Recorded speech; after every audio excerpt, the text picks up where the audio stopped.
Can you tell us a little bit, how did you become who you are right now? Yeah, well, I think I saw my first bike movie at 11. It was my older brother's friends that were all into mountain biking at the time. So they were probably 13 or 14 at the time. And it was a Thanksgiving dinner. We're in the other room watching North Shore Extreme 2. And immediately I knew that's what I wanted to do.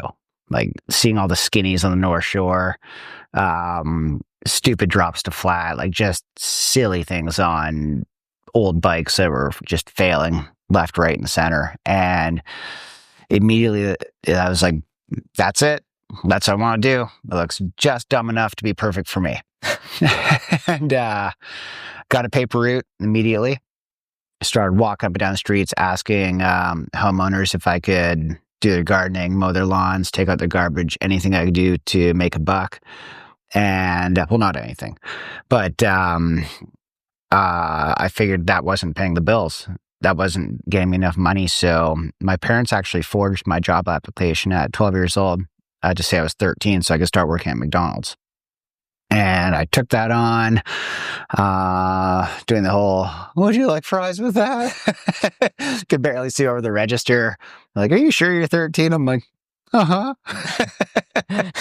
And I think actually at 13, I was seen by Todd Fiander, Digger, who did the North Shore Extreme movies. And he invited me to come shooting with him. And that's basically what began the snowball effect into the career where I am now. That led to On Top Bike Shop giving me, what was it, Ellsworth. Okay. And then Banshee noticed me back when they made the indestructible bikes. They started hooking me up.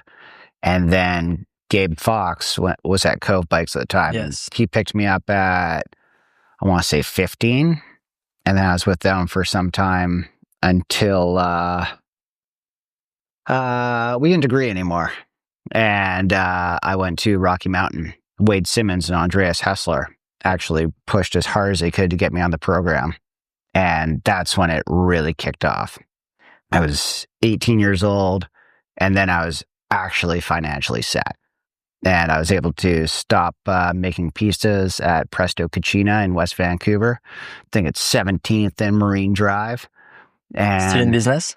I think it's still in business. Okay. Yeah, like I don't go over there that often, but I do make a point to see if it's still there when I drive by. And last time I did, it was.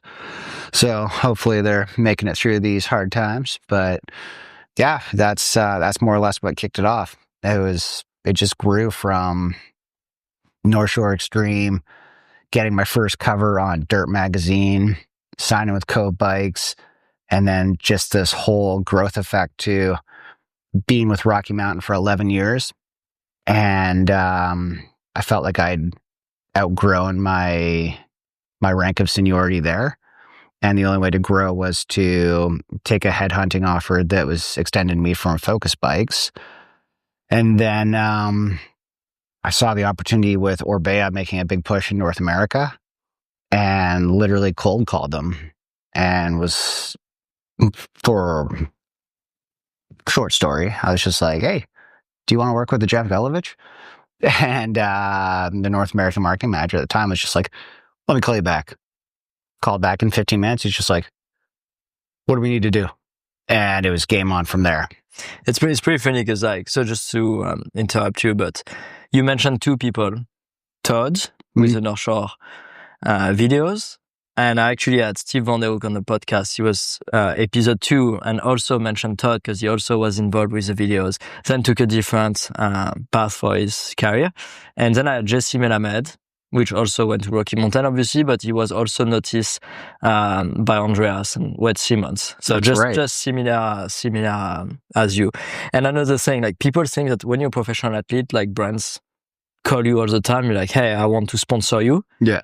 But very often it doesn't work like that. Very often us riders, we have to reach out to brands that, we like, where we see an opportunity and be like, hey, I like your product. I like your brands. And I feel like you can benefit from having me using your product. And that's how it works most of the time. It's really rare that, someone calls you and be like, hey, I want to work with you. Like me with propane, like I initiated the conversation as they didn't come towards me. And so that's something I just wanted to mention, because a lot of kids, it's like a really common question. How do you get sponsored? And it's, if you wait for brands to call you, most likely you're probably never going to get sponsored. You're going to be waiting a while. You're going to be waiting for a long time, yeah. No, to really make it in this career path, like you need to hustle. You need to be able to speak. You need to be able to present yourself. You need to be able to put up a case to justify why you should be making money. You got to, and then you actually have to produce a product or results. You have to deliver. Exactly. Because it's nice to talk and say, this is what I want to do for your brand. Mm-hmm. But if you don't follow up with actually doing it, those relationships don't last. Yeah, and the industry is small. People talk. It's not like one company is actually enemies with the other. Like they're talking all the time. It is literally insider trading in a legal sense. Yeah, no, everybody knows each other, which is obviously you should always be very professional for obvious reasons, and because that's how it should be. But when a rider doesn't do a good job with a company, other companies know about it. Absolutely.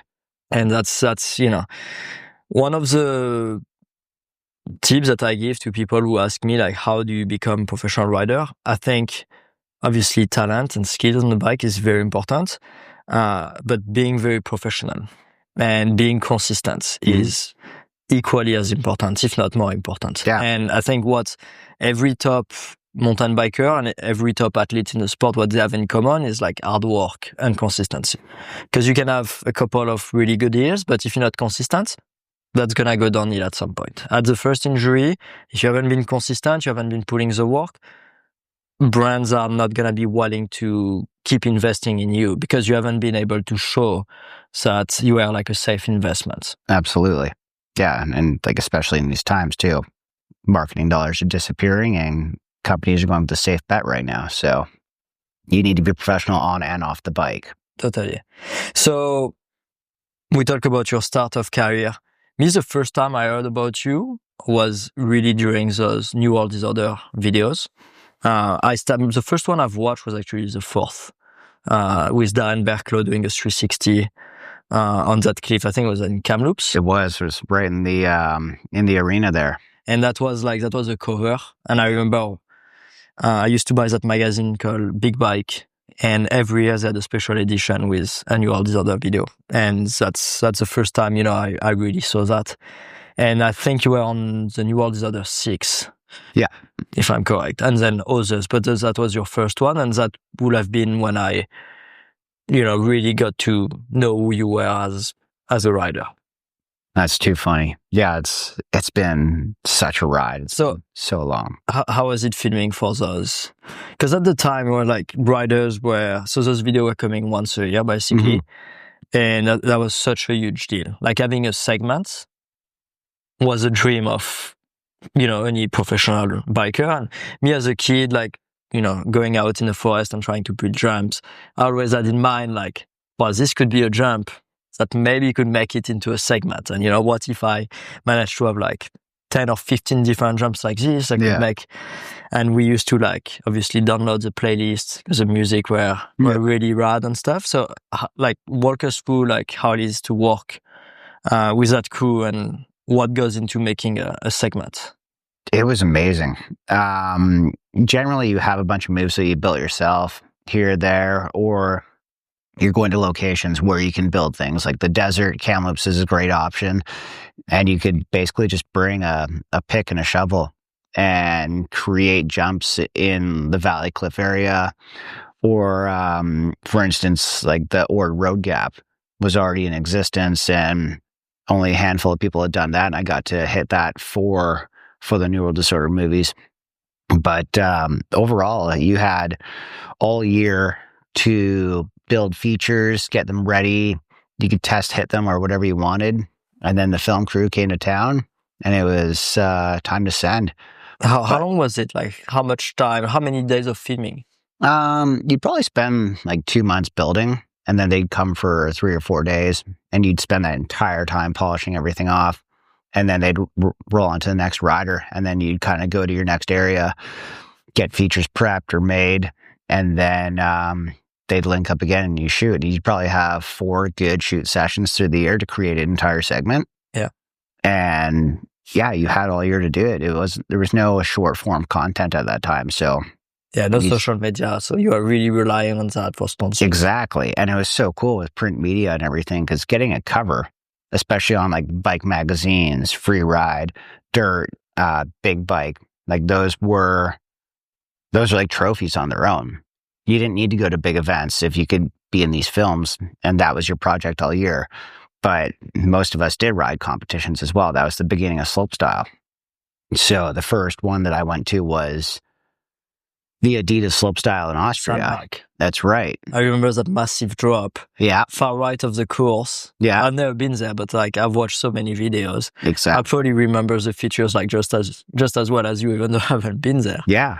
Yeah, that was pretty cool. Those mix of like slopestyle and freeride. For sure. And it was just so neat. Like my first slopestyle on the world stage, I got 5th. And I was just like, okay. Like I got an invite to the next one. Game on. Neural Disorders just invited me to start shooting with them. Like, this is rad. And that was kind of when I knew it was happening. Like, this is game on. I'm in the big films, doing well at events. I'm healthy. I'm still in high school.